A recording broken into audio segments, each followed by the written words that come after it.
everyone, it's Lisa. Welcome back to my channel. Today I want to share with you these Arteza 120 pack of the colored pencils. And if you've seen some of my previous Arteza videos, I have looked at their Everblend alcohol markers, and I will link that below. I have also taken a look at their Real Brush pens, which are their watercoloring, and I will also link that video down below. So today I'm looking at their colored pencil set, and it is the 120 pack of colored pencils. Now, I do want to mention again that Arteza did reach out to me to collaborate on some of their products, and they asked me to look at their website and see what products I wanted to take a look at. And I decided to go with these colored pencils because, for one, I don't usually use colored pencils in my videos. So when I'm coloring my stamps, if you've seen my videos in the past, you know that I always usually turn to my alcohol markers when I do my coloring. So I'm gonna be stepping out of my box here a little bit and just testing out these colored pencils and see if I like them. So I want to go ahead and take a look at these. I'm gonna do some swatching with you, and I'm going to pull out a stamp set, and I'm gonna do some coloring, and we're gonna see how these pencils color and how durable they are and what the blending is like on these colored pencils. And we're also going to be making a card in this video as well. So I will be linking this product down in the description box. So if you happen to like this product, you can go down to the description box and click on that link, which will take you to Arteza's website where you can shop for this product. I'm also going to reach out to Arteza to see if they can give me a coupon code for you all. I don't know if they will, but I will reach out and see. So if you are interested in this product, look down at the description box and see if there's a coupon code, because at the time of filming this, I don't have one. Hopefully they'll give me another one, and I'll be able to include that for you. In this video, I will also be bringing in the Arteza Holographic Chunky Glitter, and they come 2 in a pack. And I love these glitters. They're so vibrant and beautiful. Look at that. This one is a multicolored glitter, and it comes in various sizes in here. So I don't know if you can see, some of the glitter is large, some is small, so it's variation in sizes. So I'm going to be bringing this in. Probably not all of the colors, but at least 2 of the colors when we come to the end of the video and make our card, because I'm going to be making a shaker card with you today. So let's go ahead and get started. So first I want to mention that Arteza has 3 sets of the colored pencils. This is their largest set, the 120 set of the colored pencils. They also have a 48 set and a 72 set. And just to kind of give you a price range on them, at regular price on their website, the 48 count is $19.99, the 72 count is $36.99, and this 120 count is $74.99. And I decided to go with the largest set because I knew that this was going to have every single color. And if you saw my previous video on the Everblend markers, I went with the smaller set, and I felt like I was missing some colors, and I didn't want that to happen again with this one. So I went with the full set so that I can be sure that I had a full range of colors in each color family, so that I can do some blending. Now, I haven't taken a look at what's inside the box yet, and I have not even colored with them yet. So we will see after I do my swatch chart what the actual color range is and if I made a good choice. So starting out, just by looking at the front, it says it's 120 unique colors. They are artist quality pencils. They have a 4mm lead. They are break resistant, blendable, and acid free. And when I turn this box over, it has a color chart of all of the colors that are included in this 120 set. So it has all of the colors, as well as the numbers of the pencil and the names of each pencil. There is also a 20% off coupon. If you happen to purchase it, you can use that on your next purchase. And They do have a guarantee, so if the product doesn't perform properly or if you're just not 100% satisfied, Arteza does do 100% satisfaction guarantee and they will accept returns. And they do offer free shipping for all of their products that they have on their website. So it does come in this metal tin, which is a nice carrying case that you can actually keep your pencils in. So if you wanted to take them on the go, you can just pick up your tin and put them in your bag, and you can go to a crop or wherever you're traveling to and take your pencils with you. So at the top of the tin, this is the same exact color chart as you saw on the back side of the tin. So when you have the tin open, it's just easier to see your color chart rather than having to close the tin, turn it over, and look at the colors. So that is pretty convenient to see your color chart there. And again, it gives you the same description as it had on the front. Now, what I also see at the bottom here is the light fastness rating. And each pencil in this set has a rating assigned to it according to how light fast that pencil is. So a light fastness rating is basically a measurement of how well the pigment in the pencil will resist fading when it's exposed to light. So it starts with the excellent light fastness with a plus sign, great light fastness with 2 plus signs, good light fastness with 3 plus signs, and fair light fastness with 4 plus signs. So if you look here at the actual chart, all of these colors will have 1 to 4 plus signs, and it will tell you how light fast that color is when it is exposed to light. Now, as a stamper and a crafter, I honestly don't care about that rating. That really means nothing to me. This is really for the person that actually sells their artwork professionally. So they do their drawings or they do their coloring and they sell it to people, and that is their profession. And those individuals, the professionals, would really need to pay close attention to what the light fastness rating is for each one of these pencils, because that would probably play a role in if they decide to use these products or not, depending on how well that pencil will resist fading over time. So let's go ahead and take a look at the pencils. So you can see that these are in plastic trays, and I'm going to go ahead and take these trays up so you can see these colors. So here's the first tray. Looks like a lot of the primary colors. Here's the second tray. Here's the third tray. Here's the fourth tray. And here's the fifth tray. I do see on this fifth tray that there are a few metallic colors as well. So there's a gold, there is almost like a copper, a silver, and even a blue metallic.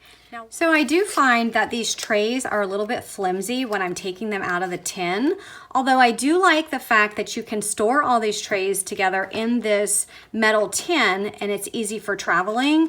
However, I might find a colored pencil case to store them in, because if I am trying to take these in and out of here, and if for some reason these pencils end up falling and mixing up the order, I always like to keep my markers or pencils in order according to the color chart that I always create on my swatch chart. If they happen to come out of this tin when I'm taking them out, then that would be a problem for me.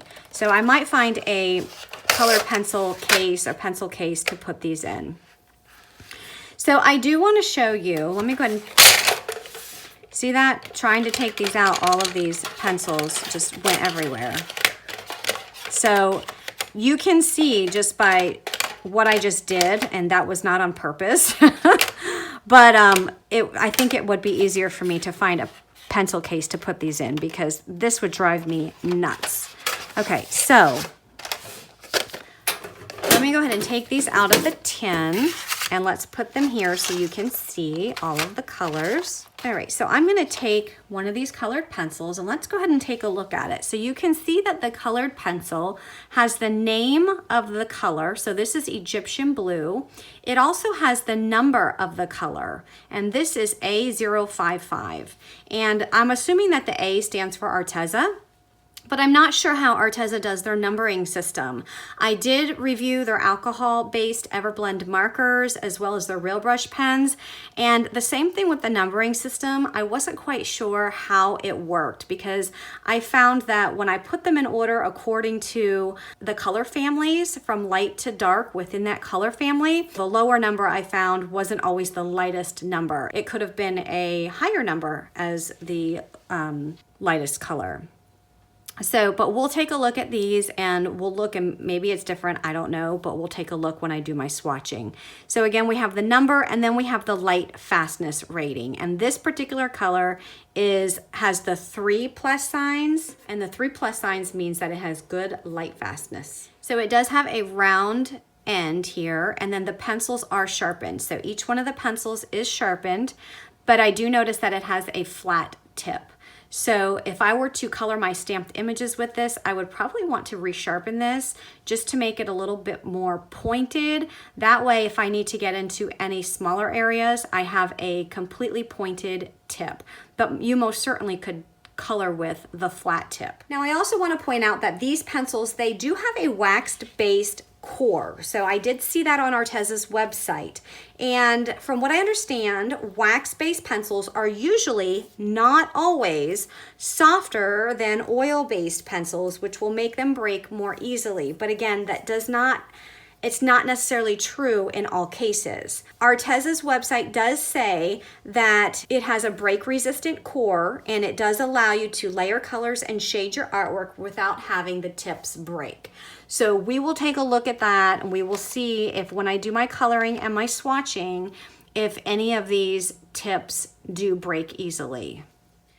Now, as you've seen in my previous coloring videos, I always like to do a swatch chart whenever I get a new coloring medium. That way I can quickly look and see what the colors will look like on paper and then decide what colors I want to use for my stamped images.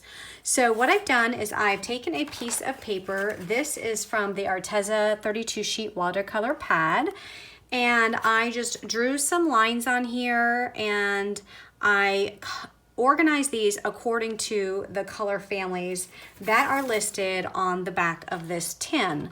So this tin, it looks like they are in some sort of color family order. So I went ahead and put the number as well as the color that's listed for all of the colors in the 120 set. So I've listed them here going across, and I'm going to go ahead and do some swatching on here. And I've also went ahead and organized all of my colors in the same exact order that is listed on this tin, because when you get the box of pencils, they're not in this exact order. So you will need to go through and organize all of your colors if you are doing a swatch chart according to the colors that are seen on here. And that will just be easy so that you can kind of see the color families and be able to pick which colors you want to use to blend together when you're doing your coloring. So I'm going to go ahead and get started on swatching, and I'm going to set this to music, and if you don't want to watch this, you can fast forward until we get to the next part of the video.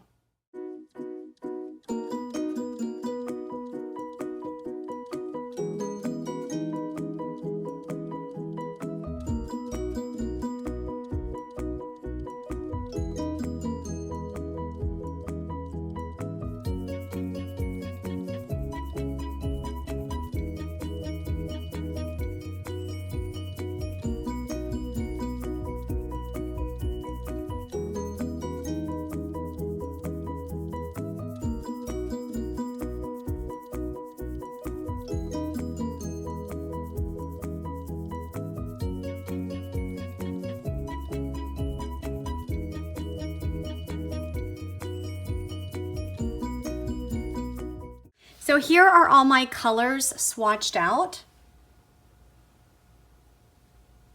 And there are a nice variety of colors in this 120 set. Now, by looking at the colors, I just wanted to kind of get a glance at the numbering system now that I had the colors just all laid out according to the way that they were on the tin. And once again, I'm really not certain how they do their numbering system. I'm looking at these greens here, for example, parakeet green and spearmint green. And I know that the spearmint green is darker because visually it does look darker than the parakeet green, although it has a number that's lower than the parakeet green. So this is A097 and this is A096. So again, I'm not sure how the whole numbering system works, and I'll probably never be able to figure that out. But nevertheless, that's why I like to have these color charts, because I can actually visually just look and see what colors might go together if I'm trying to blend my colors. So I do think there's a nice array of colors in here. There are several yellows which go into the oranges, which then go into the reds. There's definitely a Christmas red. That's one thing that I always look for when I'm looking for sets of markers, because I want a nice true Christmas color red. And it also then goes into I know like this eggplant red, that looks more purple to me than it does red, but nevertheless, they've got it up here on the reds. There's some lighter oranges, and I'm also noticing that a lot of the names are very similar to the names in the Everblend markers and the Real Brush pens. They're using a lot of the same names, and these pinks are really pretty. I love these pinks. The watermelon pink and the fruit punch is really pretty. There's a wide variety of purples here, from the deep purples to the lighter purples, and then the blues, of course. You have your lighter blues, and again, I'm not sure why the sky blue and the peacock blue, those aren't closer together on that chart, but that's the way they had it on the package, so that's the way I put it on my swatch. And then we have some greens going into the lighter greens, and then some of the darker greens, and there are a variety of grays. So a lot of times I use grays if I'm doing animal fur. I'll use a lot of grays, and I think that there are quite a significant amount of grays that I think I can accomplish that task with. There are some metallics, as I mentioned earlier. There are 5 metallic colors in this set. There's a unicorn purple, there is a silver, there is a gold, copper, and a dreamy blue. So those are really pretty as well. So there are all of the colors in the 120 set. Now, if you have a set that is, let's say, the 48 set or the 72 set, and then you decide to go with the 120 set, keep in mind that a lot of these colors you're going to have in the smaller sets. You're just building on and getting all of the colors in the 120 set. So it's not 120 additional colors. It is the additional amount of colors to make up the 120 pencils. So we're going to start out by just taking some colors within a color family and seeing how they blend. So we're going to be using the blood orange, the rose red, the carmine red, crimson red, and fruit red. So those are some of the red colors. It actually starts with orange and it works its way into a deeper red. And we're just going to see how they blend. So we are going to start with our blood orange. Then we'll go into our rose red. So then this one is the carmine red. And then we have the crimson red and the passion fruit red, which is a little bit darker. And it does look like that those colors will blend fairly easily. Now, I also want you to notice that the paper that I'm using is an actual watercolor paper. And because of that, there is a texture to this paper. And I also want you to notice that this paper, because of the texture, that I'm not getting a very smooth color on the paper. You can see some of the white in my actual paper coming through my color. And I want you to notice what I can do to fix that if I do continue to use this watercolor paper. So I'm going to bring in some of this Gamsol. And Gamsol, it's basically an odorless mineral spirit, and a lot of individuals use this when they're working with their colored pencils because it helps blend the colors very easily. So I want you to notice what happens when I come in here with one of my blending stumps. So this is just a blending stump, and I'm going to come in with some Gamsol, and I'm just going to dip that in my Gamsol, and I'm going to come in here and I'm going to start blending these colors. Let me zoom in on this just so you can kind of see what this is going to look like. Do you see how that Gamsol, it actually takes away that texture from the paper? I mean, the texture's still there. It's just the textured look. And it takes all that white away, and it gives me a very seamless blend.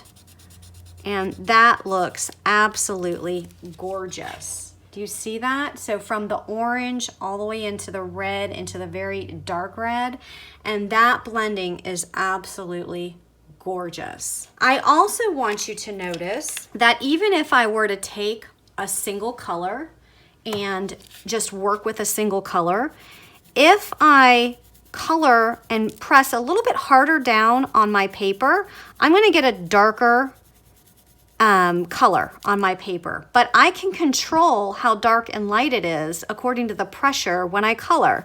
So if I lift up and I go lighter with that pencil, I'm not going to have as dark as a color as I do when I go lighter with my pressure. So up here, I went pretty hard, I got a pretty dark impression there. And then I started letting go of my pressure that I was applying to my pencil, and I got a very light color. So that is all one color pencil. That is the Passion Fruit Red, and I went from a dark to a light, so a nice gradient there. If I wanted to come in with my Gamsol, let's see what that's gonna do. So I'm gonna apply the Gamsol.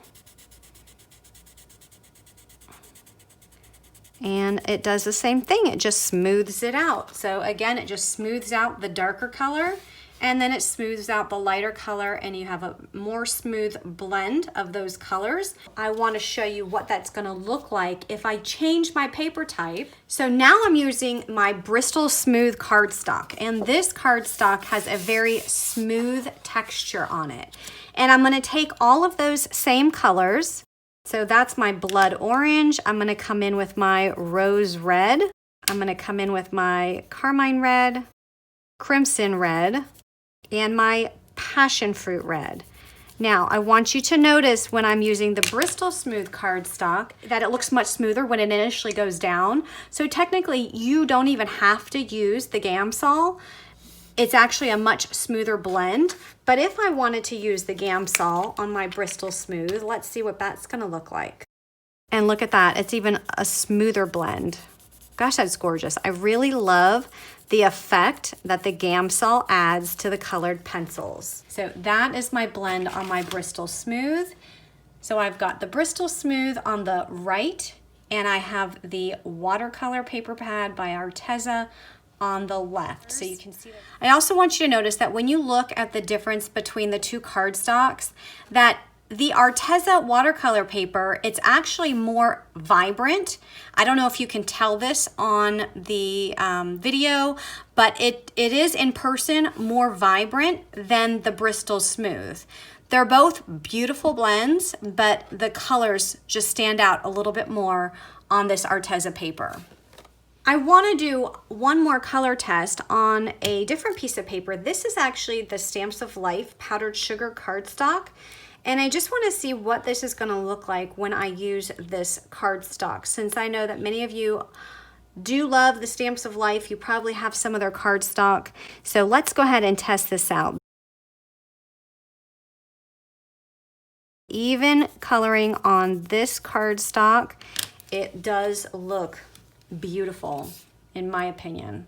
I think it goes on very smoothly.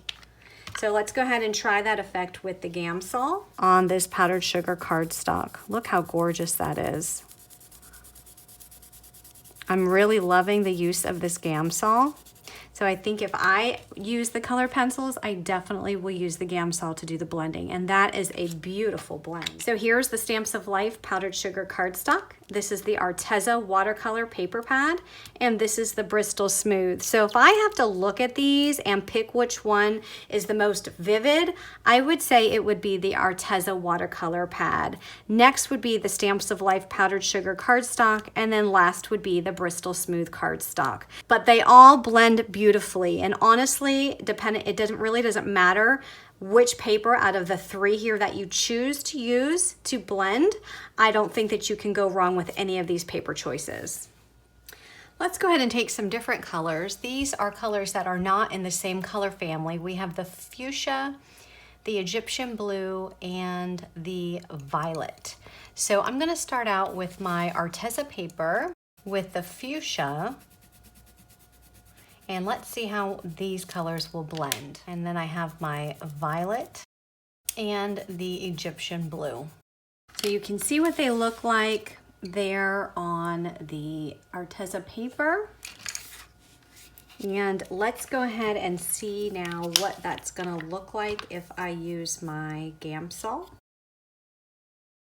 And once again, that is a beautiful blend. Let's do those same colors on the Bristol Smooth cardstock. So again, this goes on much smoother onto the cardstock because the Bristol Smooth cardstock is just as it says in the title, it's a smooth paper. That blends beautifully just like that, but if you wanted to add the Gamsol to that, let's see what that's gonna look like. And that just blends it even better. That is so beautiful. And let's go and do our last test on our powdered sugar Stamps of Life paper. And again, this goes on smooth as well because this powdered sugar cardstock is a smooth cardstock. And that's gorgeous as well. And let's go ahead and blend those with Gamsol.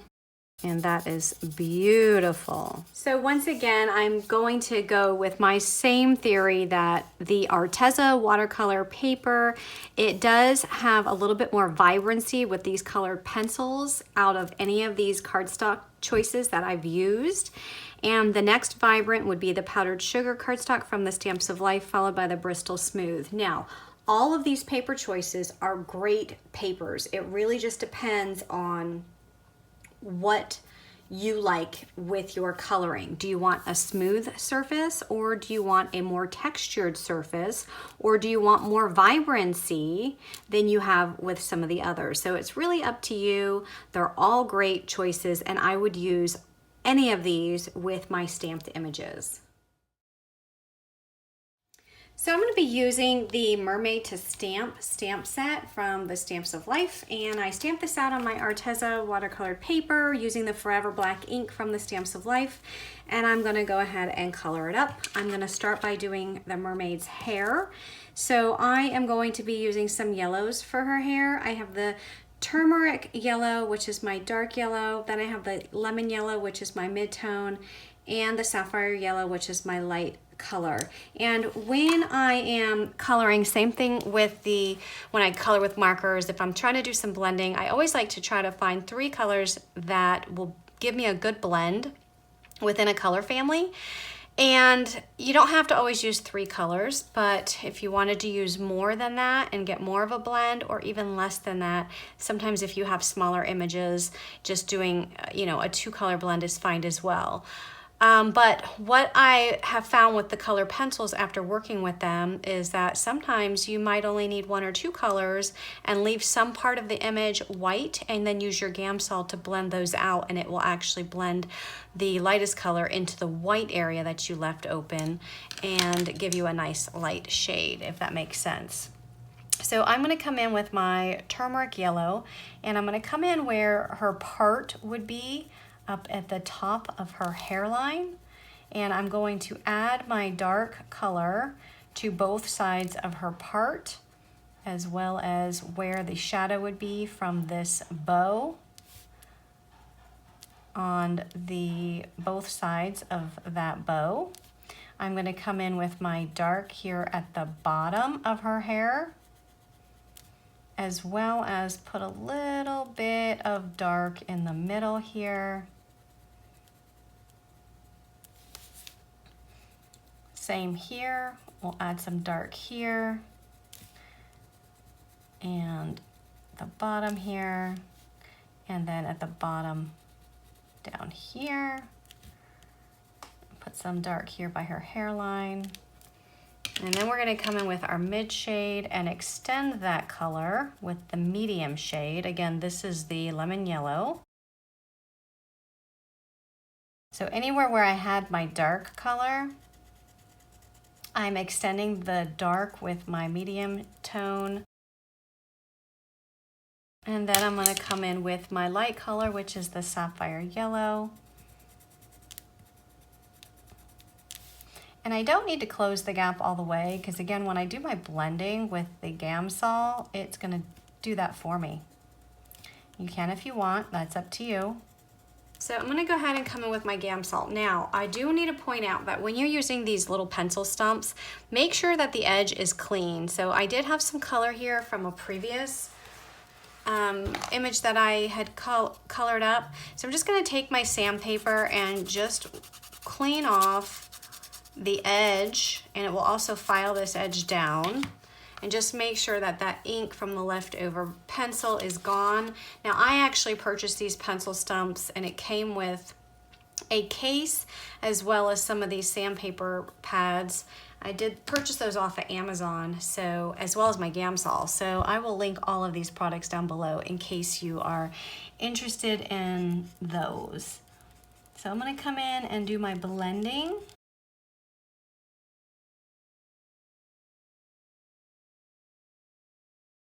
All right, so there is the mermaid's hair. For her tail, I'm going to come in with the fuchsia and the robin egg blue. And I'm going to start with the fuchsia, probably a little bit of a 1/4 inch up from the bottom of her tail line, and leave that part white. That way it can fade out into a lighter color once I do the blending. I'm going to add some of the robin egg blue. And then I'm going to come in with my Gamsol. And I'm going to notice I'm starting here in the middle. I want to blend these two colors, the pink and this green, because they're going to blend to a purple. And then we will blend that blue. So now I'm going to come in and blend this pink out. That's going to blend to a lighter color because I did not have any ink there, or any colored pencil of the pigment there. Now I'm going to come in with the Gamsol and just blend these colors out, or this color out. So I'm going to use the fuchsia for her little bra here. Now this pack of little blending stubs, it came with several sizes of these stubs, and this is a much smaller one than the one I had been using, and it will get into some of these smaller spaces more easily. Now I'm going to take my fuchsia. Notice I didn't color all the way to the white or to the end. I left some of it white, and that just allows for more lightness to show. So this is really just using one color for a blend.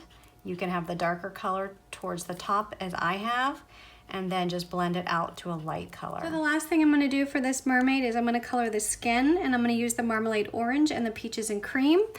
I'm going to take my darkest color, which is the marmalade orange, and I'm going to come in on her hairline, as well as here under her neck where there would be some shading, and underneath her bra. And then I'm going to come in with my light, and I'm just going to color just right underneath that and all around her face. I'm going to leave some of the center white. Now I'm going to come in with my Gamsol, and I'm going to use my fine tip blending stump to blend the skin color out.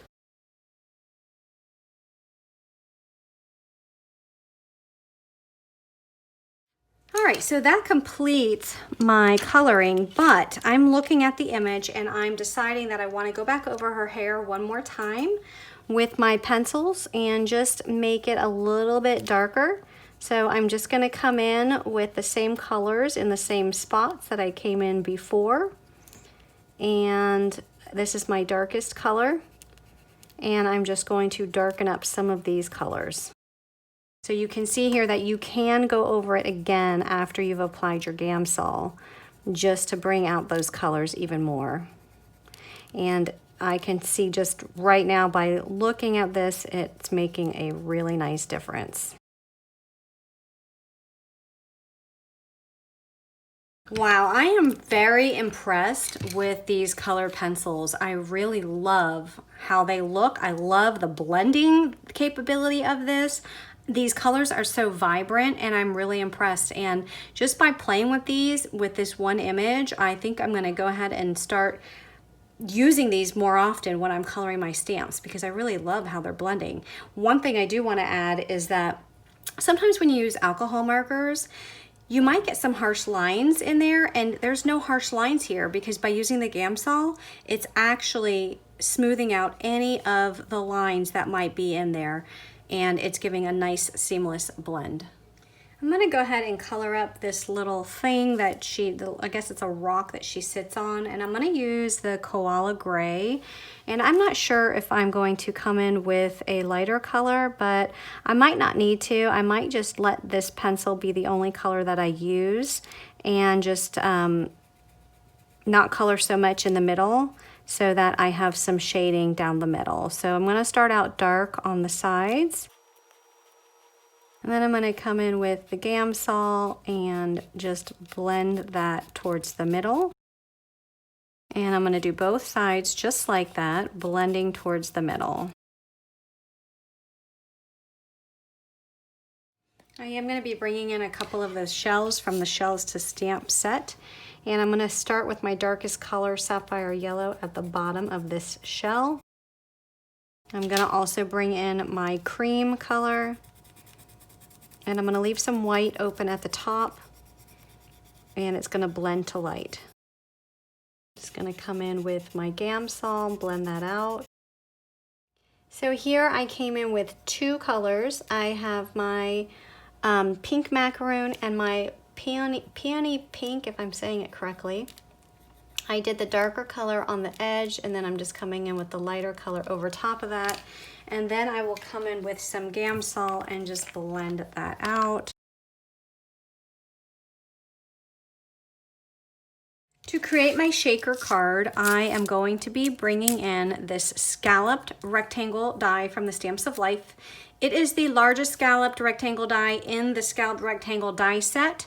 And I'm going to be bringing in a rectangle die also from the Stamps of Life, and it's from the stacked rectangle die set. I will link all those products down below. And to make my shaker card, I'm going to have my straight edged rectangle die just right inside. I want to make sure that it is in the middle of the scallop so that there's equal white space all around. And once I have it positioned, I'm just going to tape this down so that it stays in place as I run this through my die cut machine. When that comes out of your die cut machine, just take your washi tape off of your dies, being careful not to tear your cardstock. This middle piece you can save for a scrap for something else. You're not going to need that, nor will you need the outside piece. This is the only piece that you're going to need. And that is what we did, is we just created a border frame around that's going to be around our card base. Next, I'm going to make a background for my card, and I am going to do a watercolor background using my Arteza Real Brush pens. And I recently did a whole video on these Arteza Real Brush pens, as well as a video on creating backgrounds with them. So I'm going to make a background, and it's going to be an ocean type background, and I'm going to be bringing in my bright blue, teal, and Arctic blue colors. And I have a piece of Arteza watercolor paper cut down to 4 1/4 by 5 1/2. And I am just going to spray this so that it has some water on it. And I'm going to just put some color down. And then I'm going to flip this over and just pick up some of that color. Those colors are so beautiful. Love those colors, especially when you're making an ocean scene. Isn't that gorgeous? So you can keep laying color down here. So keep laying some color down and pick up the color using your paper, and until you get the color that you want on your background. So that's what my background looks like right now, but I want to fill in some more of this white space. Now, you may not want to do that. You might like some of that white space showing. That is simply up to you.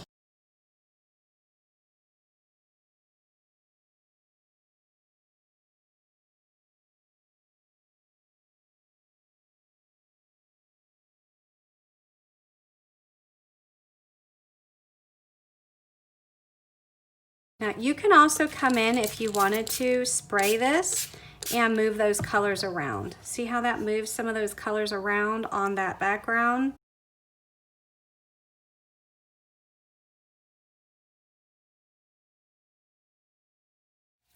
Now I want to make a background that has some speckles, almost like speckles of water on that it looks like, but it's actually dry. So I'm going to spray this with some water. And I did this technique that I did in my video a few weeks ago. I'm gonna take some salt. This is just some pink salt. You could probably use any salt. And I'm going to put this salt on my background. And I'm gonna let that salt just sit there for a minute or so. I'm gonna take my heat tool and I'm gonna dry this background. So once that background is dry, just take a paper towel and you're just gonna rub off the salt. Now look at that. You see all the spots from the salt? It almost looks like water that is moving, which that's the effect I was going for because this is going to be an ocean scene. So I went ahead and stamped out the sentiment with some of my Versamark ink. There it is right there. And I am going to use some white embossing powder just to put over the sentiment. And then I'm going to heat set that. So now I'm ready to start building my card. So this piece is going to be on top of this large watercolored piece. I am going to have the mermaid sitting here. I initially colored up 2 mermaids, but I think I'm just going to use 1 on this card because the 2 is going to look too cluttered.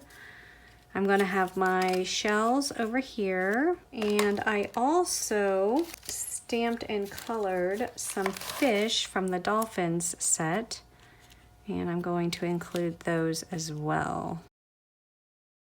So it's going to look something like this. So what I need to do is I need to go ahead and glue down the fish, since those are going to be adhered to the actual cardstock. The other items are going to be adhered to my acetate front, or I should say the other items are going to be adhered to the scalloped piece. Okay, so I'm going to remove this. I have a piece of acetate, and what I'm going to do is I'm going to cut this acetate to about the size of this scalloped border. And one thing you want to make sure of is that the acetate is not extending beyond the border. So the acetate will need to fit so that it's not showing outside of that scallop. So just trim it down so that it's covering the entire rectangle, but it's not extending beyond the scallop. So next I'm just going to add some glue where my acetate is going to be on this cardstock. Put my acetate right on top. So that's going to be my cover. That's going to end up going over top of this piece. So now I need to add some foam to this piece, and I also need to add some shaker elements. So I'm going to bring in this large foam mounting tape from Arteza.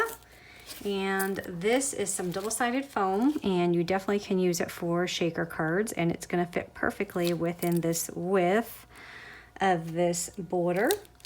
And I'm going to add it all around.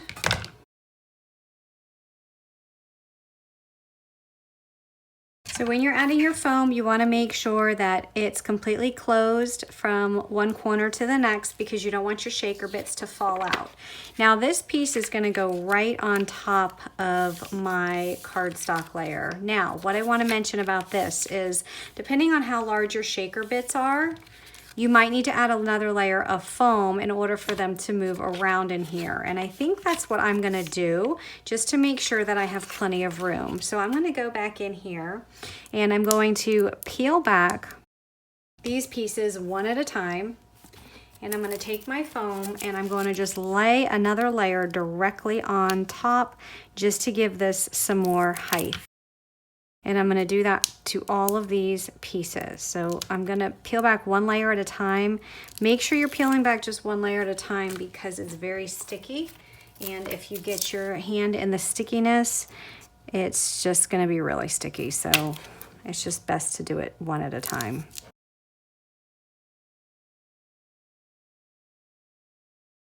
All right, so my foam is added. And again, I will link that product down below in the description box as well. So now I have more height to my shaker. So if I have larger pieces, they'll be able to move around pretty freely in there. And I'm gonna be using some of these shaker pieces that I got from Arteza. So these are the multi-purpose, it says Radiant Colors, Non-Toxic, Holographic, Chunky Glitter.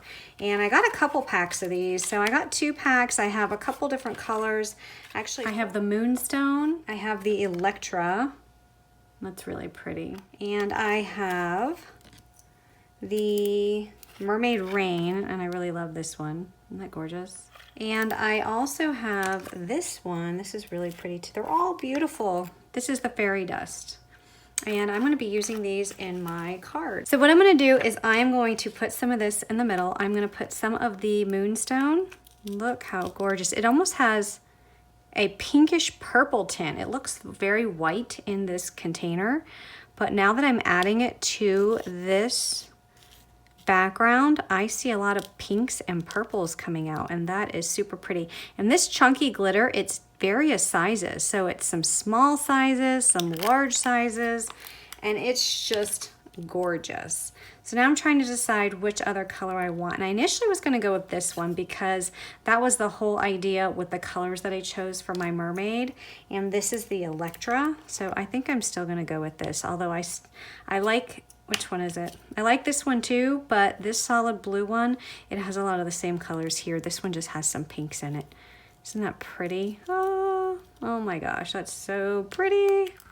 Now I'm using a powder tool to make sure that the glitter does not stick, and try and get rid of some of the static on this acetate. And I'm gonna go ahead and peel back the double-sided backing on my foam.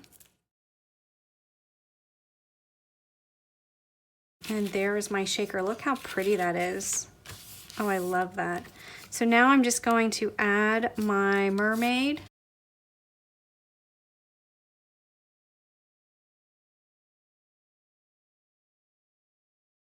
Okay, so now I need to put that on a card base. So remember that this piece here, this back piece, we initially cut to 4 1/4 by 5 1/2.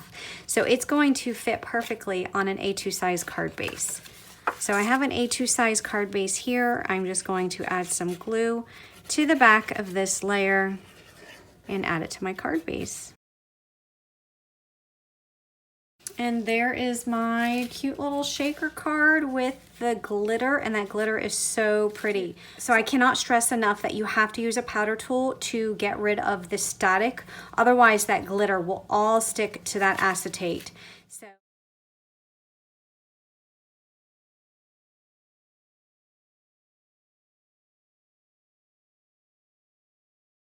So I will link all of these products down below. So everything I've used, I will link it below. And I also want to mention, I did try using a dryer sheet and it did not work. So this powder tool worked the best out of everything that I've tried. I tried to do some Windex on it just to clean it up because I read online that that might help. That didn't work. The dryer sheets did not work, but this powder tool did work with the glitter. And you can see that it's not sticking. So, and I just love how these colored pencils look. So amazing. So all in all, my overall thoughts of these Arteza colored pencils was I thought they were really good. I thought that they were very durable. I know I mentioned that they are wax-based pencils, and even though they are wax-based pencils, I will say that what they claim on their website as far as having a break-resistant core, I did find that to be true, because I found that no matter how hard I pressed with the pencil to color on my images, I did not find any breakage. I found that it was a pretty durable pencil. And I really loved how the colors blended, and especially when you are using the Gamsol, to blend the colors, which actually just adds to it so much more. So I was pretty impressed with the colored pencils, and if you're on the market for colored pencils, I'd say give it a try. Do you have to get the 120 set? No, obviously not. I wanted the 120 set because I thought that it had a wide variety and all of the colors available. But if you wanted to start out small, just so you can test the waters, they do have the smaller packs available. I also want to add that I'm giving you my honest review as a crafter, not as an experienced professional colorer. So if you are watching this video as a professional, this may or may not be up your alley, I don't know. But as a crafter and as someone who just likes to color on stamped images, I think that these pencils work out great for me. So I will link down in the description box below all of the products that I've used in this video. So from the colored pencils to the Gamsol, so everything that I've used here, all the Stamps of Life products. So in case you're interested in any of these products, you can go down there and take a look at that. And I will also reach out to Arteza to see if they can give me another coupon code. And if so, it will be in the description box below in case you are interested in purchasing any of the Arteza products. And stay tuned for my upcoming video, which will be coming out soon on the Arteza watercolor pencils, because I did receive those and I will be taking a look at them. So thanks for watching and have a great day. Bye-bye.